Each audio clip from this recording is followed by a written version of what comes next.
Coming up this weekend is the Breeders' Cup, the biggest weekend in thoroughbred racing. It is being held at Keeneland in Lexington, Kentucky. 9:55 is the first post time on Friday with 5 Breeders' Cup races. First Breeders' Cup race beginning at 1 o'clock, including the Breeders' Cup Juvenile Turf Sprint, the Juvenile Fillies, the Juvenile Fillies Turf, Breeders' Cup Juvenile, and the Breeders' Cup Juvenile Turf. I'll be making my selection for the Breeders' Cup Juvenile Turf, the 10th race on Friday, and making selection for the $6 million Breeders' Cup Classic, the 11th race on Saturday. The Breeders' Cup Juvenile Turf is for 2-year-old colts and geldings with a $1 million purse and a full field of 14. I'm going to go with number 6, and the winner is. His sire Oscar Performance actually won the 2016 edition of the Juvenile Turf at San Diego Park. This 2-year-old colt has 4 starts in his young career and has 2 wins, both on the Keeneland Turf track, which I think is a huge advantage against some of the other horses in this field. His last race being the most impressive one, winning from post 12, and was 8th with just over a quarter mile from home and won by just under 3 lengths and cooled out. Also wanted a new stakes record. My bet for the race will be a $2 exacta wheel, 6 with all, hopefully getting a long shot for second, and the cost will be $26.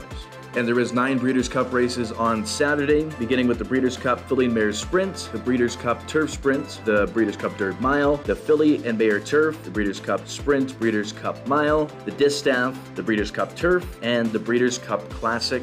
The Breeders' Cup Classic will be making my selection in. The Breeders' Cup Classic has a field of 8, going 1.25 miles, featuring heavy 3 to 5 morning line favorite Flightline, who will also be my top pick. It must be 15 lengths. This 4-year-old son of Tappet is undefeated through 5 starts, winning the TVG Pacific Classic in his last start by nearly 20 lengths. Regular jockey Flavian Pratt is aboard once again. This horse just keeps getting better and better with every start, and I think is going to be another public workout once again in the Classic. Runner-up in the first 2 legs of the Triple Crown this year, Epicenter, draws post 6. Winner of the Travers Stakes last time out at Saratoga back on August 27th will be my second pick and will be ridden once again by Joel Rosario. My bet for the Classic will be a $5 tractor wheel, 4 with 6 with all, hopefully getting a long shot for third for a total cost of $30.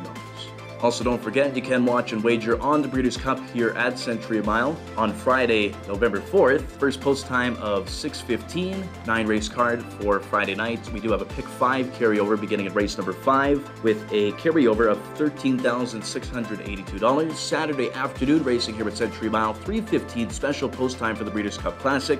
We will be taking a break between race number 1 and 2 to watch that one. Also, this upcoming weekend is our final weekend of thoroughbred racing. Harness racing returns to Century Mile back on Friday, November 18th with the first post time of 6:15.